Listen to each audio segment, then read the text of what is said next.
मनोमय कोश की साधना भाग 3। त्राटक। त्राटक भी ध्यान का एक अंग है, अथवा यूँ कहिए कि त्राटक का ही एक अंग ध्यान है। अंतर त्राटक और बाहरी त्राटक दोनों का उद्देश्य मन को एकाग्र करना है। नेत्र बंद करके किसी एक वस्तु पर भावना को जमाने और उसे आंतरिक नेत्रों से देखते रहने की क्रिया अंतर त्राटक कहलाती है। पीछे जो 10 ध्यान लिखे गए हैं वे सभी अंतर त्राटक हैं। मेस्मेरिज्म के ढंग से जो लोग अंतर त्राटक करते हैं वे केवल प्रकाश बिंदु पर ध्यान करते हैं। इससे एकांगी लाभ होता है। प्रकाश बिंदु पर ध्यान करने से मन तो एकाग्र होता है, पर उपासना का आत्मलाभ नहीं मिल पाता। इसलिए भारतीय योगी सदा ही अंतर त्राटक का इष्ट ध्यान के रूप में प्रयोग करते रहे हैं। बाह्य त्राटक का उद्देश्य बाहरी साधनों के आधार पर मन को वश में करना एवं चित्त वृत्तियों का एकीकरण करना है। मन की शक्ति प्रधानतया नेत्रों द्वारा बाहर आती है।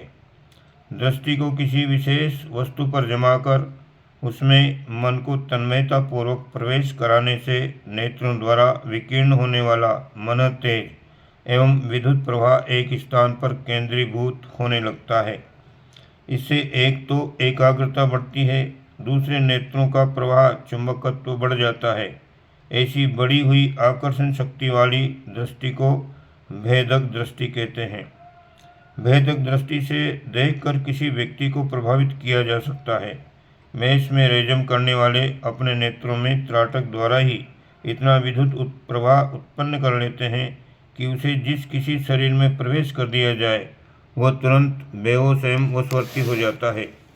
उस बेहोश या अर्धनिद्रित व्यक्ति के मस्तिष्क पर भेदक दृष्टि वाले व्यक्ति का कब्जा हो जाता है और उससे जो चाहे वह काम ले सकता है।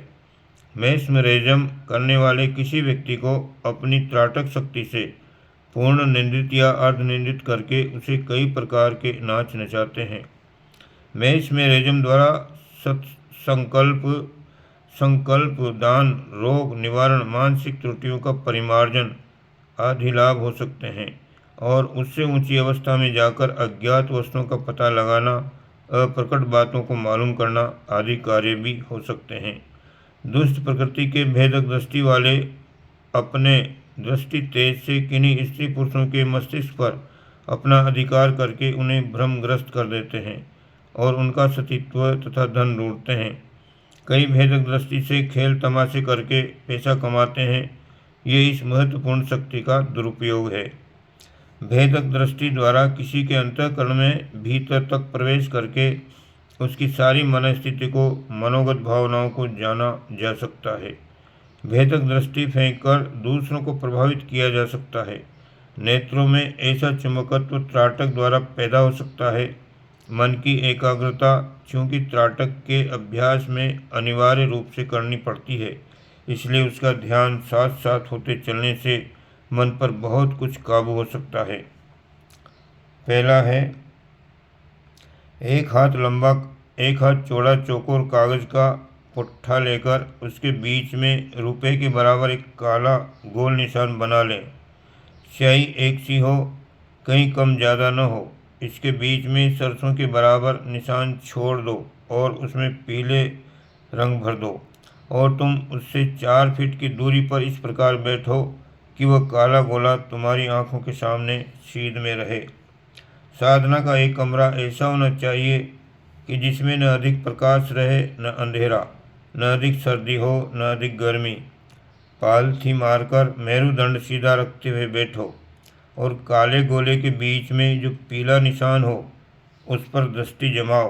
चित्त की सारी भावनाएं एकत्रित करके उस बिंदु को इस प्रकार देखो मानो तुम अपनी सारी शक्ति नेत्रों द्वारा उसमें प्रवेश कर देना चाहते हो। ऐसा सोचते रहो कि मेरी तीक्ष्ण दृष्टि से इस बिंदु में छेद हुआ जा रहा है। कुछ देर इस प्रकार देखने से आंखों में दर्द होने लगेगा और पानी बहने लगेगा, तब अभ्यास बंद कर दो। अभ्यास के लिए प्रातःकाल का समय ठीक है। पहले दिन देखो कि कितनी देर में आंखें थक जाती हैं और पानी आ जाता है। पहले दिन जितनी देर अभ्यास किया है प्रतिदिन उससे 1 या आधा मिनट बढ़ाते जाओ। दृष्टि को स्थिर करने पर तुम देखोगे कि उस काले गोले में तरह तरह की आकृतियाँ पैदा होती हैं। कभी वह सफ़ेद रंग का हो जाएगा तो कभी सुनहरा, कभी छोटा मालूम पड़ेगा, कभी चिंगारियाँ सी उड़ती दिखेंगी, कभी बादल से छाए हुए प्रतीत होंगे। इस प्रकार ये गोला अपनी आकृति बदलता रहेगा, किंतु जैसे जैसे दृष्टि स्थिर होना शुरू हो जाएगी उसमें दिखने वाली विभिन्न आकृतियाँ बंद हो जाएंगी और बहुत देर तक देखते रहने पर भी गोला ज्यों का त्यों बना रहेगा। दूसरा है 1 फुट लंबे चौड़े दर्पण के बीच चांदी की चवन्नी के बराबर काले रंग के कागज का एक गोल टुकड़ा काटकर चिपका दिया जाता है। उस कागज के मध्य में सरसों के बराबर पीला बिंदु बनाते हैं।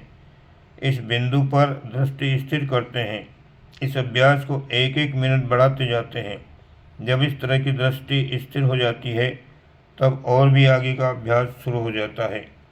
दर्पण पर चिपके हुए कागज को छुड़ा देते हैं और उसमें अपना मुंह देखते हुए अपनी बाईं आंख की पुतली पर दृष्टि जमाकर उसमें देखते हैं और उस पुतली में ध्यानपूर्वक अपना प्रतिबिंब देखते हैं। तीसरा प्रकार है गोघृत का दीपक जलाकर नेत्रों की सीध में 4 फुट की दूरी पर रखिए। दीपक की लो आधा इंच से कम उठी हुई न हो, इसलिए मोटी बत्ती डालना और पिघला हुआ घी डालना आवश्यक है। बिना पलक झपकाए इस अग्नि शिखा पर दृष्टिपात कीजिए और भावना कीजिए कि आपके नेत्रों की ज्योति दीपक की लो से टकराकर उसी में घुलती जा रही है। चौथे प्रकार का तरीका है प्रातःकाल के सुनहरे सूर्य पर या रात्रि को चंद्रमा पर भी त्राटक किया जाता है। सूर्य या चंद्रमा जब मध्य आकाश में होंगे तब त्राटक नहीं हो सकता, कारण कि उस समय तो सिर ऊपर को करना पड़ेगा या लेटकर ऊपर को आंखें करनी पड़ेंगी। ये दोनों स्थितियाँ हानिकारक हैं, इसलिए उदयमान होता हुआ सूर्य या चंद्रमा की त्राटक के लिए उपयुक्त माना जाता है। पांचवा तरीका है त्राटक के अभ्यास के लिए स्वस्थ नेत्रों का होना आवश्यक है। जिनके नेत्र कमजोर हों या कोई रोग हो उन्हें बाहरी त्राटक की अपेक्षा अंतः त्राटक उपयुक्त है, जो कि ध्यान प्रकरण में लिखा जा चुका है। अंतर त्राटक को पाश्चात्य योगी इस प्रकार करते हैं कि दीपक की अग्नि शिखा, सूर्य, चंद्रमा आदि कोई चमकता प्रकाश 15 सेकंड खुले नेत्रों से देखा, फिर आंखें बंद कर ली और ध्यान किया कि वह प्रकाश मेरे सामने मौजूद है। एकटक दृष्टि से मैं उसे घूर रहा हूँ तथा अपनी सारी इच्छा शक्ति को तेज नोकदार कील की तरह उसमें घुसाकर आर पार कर रहा हूँ। अपनी सुविधा, स्थिति या रुचि के अनुरूप इन त्राटकों में से किसी को भी चुन लिया जाना चाहिए और उसे नियत समय पर नियम पूर्वक करते रहना चाहिए।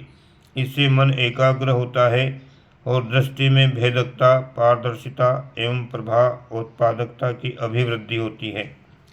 त्राटक पर से उठने के पश्चात गुलाब जल से आँखों को धो डालना चाहिए। गुलाब जल न मिले तो स्वच्छ छना हुआ ताज़ा पानी भी काम में लाया जा सकता है। आँख धोने के लिए छोटी कांच की प्यालियाँ अंग्रेजी दवा बेचने वालों की दुकान पर मिलती हैं। वह सुविधाजनक होती हैं। न मिलने पर कटोरे में पानी भरकर उसमें आँख खोलकर डुबाने और पलक हिलाने में आँख धुल जाती है।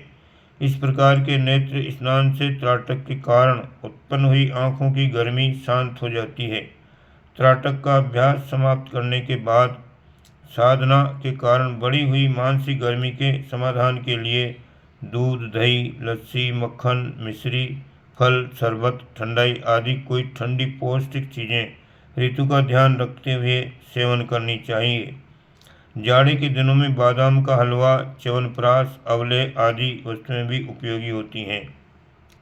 ओम शांति।